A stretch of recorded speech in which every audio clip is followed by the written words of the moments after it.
Dalam tempoh dah berhenti kerja tu, fikir balik. Rasa macam tak boleh nak duduk diam.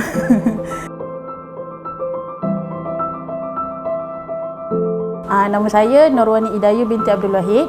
Selalu orang kenal dengan nama Ayu lah.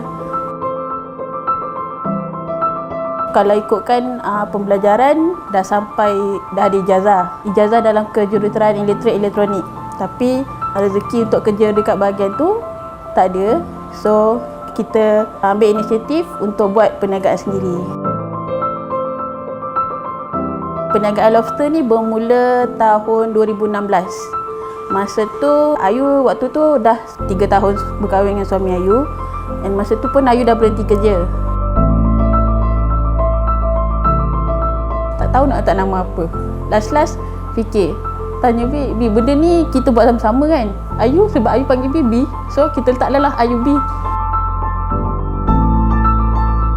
Kita orang pilih lobster sebab minat kita orang. Minat kita orang kepada binatang aqua, binatang yang kita boleh ternak dalam air.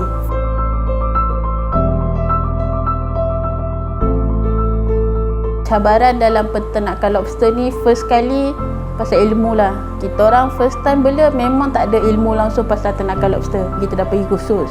So kursus tu pun bukan 100% ilmu kita dapat. Benda tu kita juga nak kena cari balik sebab kita dah bela baru kita dah tahu benda tu jadi depan mata kita.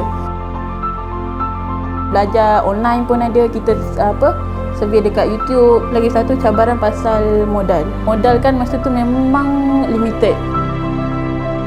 Suami decide berhenti kerja lah, nak fokus dekat penternakan lobster. Kita bela dalam sistem sistem yang ada filter dan pokok. Pokok ni untuk kontrol nitrit dengan nitrat air. Dah jual lobster, masa tu kita dapat untung. So untung yang kita dapat tu lah kita top up sikit-sikit kita punya kolam. Sampai penuh lah laman rumah ni. Tapi demand masih tak cukup. Yang kita orang dapat tapak dekat Banting, kat situ pun kita dah buat kursus. 2-3 kali kursus kita buat kat situ. Kursus untuk kita share ilmu dengan peternak baru yang baru nak belajar pasal lobster. Tapi disebabkan jarak yang jauh, kita punya modal habis dekat transport, profit kita pun habis dekat transport. Untuk kita nak rolling balik top up stok tak cukup. So kita try survey untuk kawasan area dekat dengan rumah. Tapak yang dekat Rantau Panjang tu luas dia 60 x 40. So 2,400 square feet. So, kita punya barang, kolam memang dah penuh dekat tapak tu.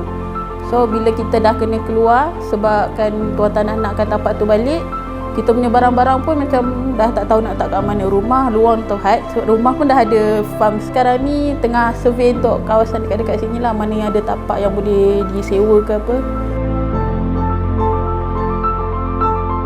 Kita orang memang rasa kita orang layak untuk dapat jadi ikon Agro Selangor ni. Sebab apa? Kita pun dah boleh dikatakan agak stabil dah. Kalau kita dah ada tapak kat luar, kita nak kena ada orang yang jaga tapak tu. So dari situ kita akan dah buka peluang pekerjaan dekat belia yang lain.